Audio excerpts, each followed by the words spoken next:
Hello बच्चों, आइए इस प्रश्न को देखते हैं। प्रोटीन डीनेचुरेशन के दौरान क्या परिवर्तित हो जाता है? ए 2D संरचना, बी 3D संरचना, सी पेप्टाइड बंध, डी ए क्रम। तो यहाँ पर हमें बताना है कि जो प्रोटीन है अगर इसका डीनेचुरेशन होता है तो उसमें क्या परिवर्तित होगा। तो प्रश्न को देखते हुए हमारी मुख्य अवधारणा अवधारणा होगी कि प्रोटीन प्रोटीन क्या होते हैं होते हैं।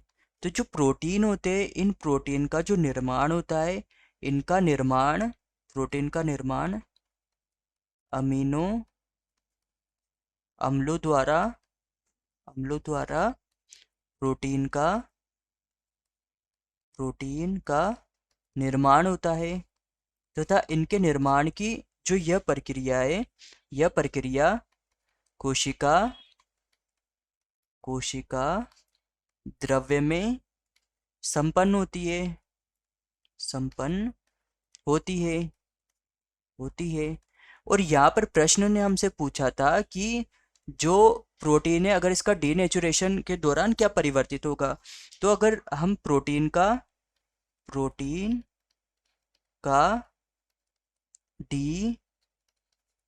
डीनेचुरेशन करते हैं तो इसके डीनेचुरेशन करने के लिए यहाँ पर 100 डिग्री सेंटीग्रेड तापमान पर इसका डीनेचुरेशन की प्रक्रिया संपन्न की जाती है, जिसके कारण जो इसकी 3D संरचना होती है, इसकी 3D संरचना परिवर्तित हो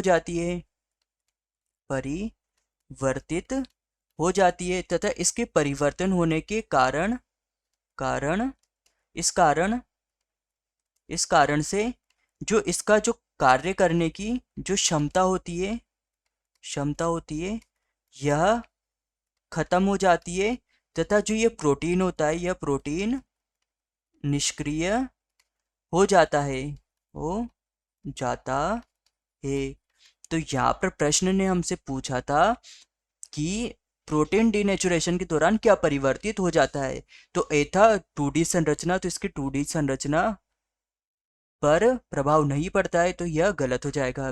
बी है 3D संरचना, तो जो इसकी जो 3D संरचना होती है यही परिवर्तित होती है, तो हमारा उत्तर होगा उत्तर बी। सी है पेप्टाइड बंध, तो यह भी परिवर्तित नहीं होते हैं, तो यह गलत हो जाएगा। डी है ए क्रम, तो यहाँ पर ए क्रम नहीं होता है, तो यह भी गलत हो जाएगा। तो हमारा उत्तर होगा उत्तर बी 3D संरचना। तो यहाँ पर हमारा प्रमुख प्रमुख सिद्धांत प्रमुख सिद्धांत होगा कि जो डीएनए है इस डीएनए के द्वारा एमआरएनए का निर्माण किया जाता है तथा जो ये प्रक्रिया होती है इस प्रक्रिया को ट्रांसक्रिप्शन के नाम से जाना जाता है तथा जो ये एमआरएनए होता है इस एमआरएनए के द्वारा ही प्रोटीन का निर्माण किया जाता है, जिसे ट्रांसलेशन की नाम से जाना जाता है। यहाँ पर जो यह डीएनए से एमआरएनए बनता है, यह जो प्रक्रिया होती है यह प्रक्रिया केंद्रक में चलती है, केंद्रक में पूर्ण होती है तथा यह एमआरएनए फिर केंद्रक से बाहर निकलकर कोशिका द्रव्य में आ जाता है तथा यह जो प्रक्रिया होती है यह प्रक्रिया कोशिका द्रव्य में पूर्ण होती है तथा इस प्रोटीन का निर्माण राइबोसोम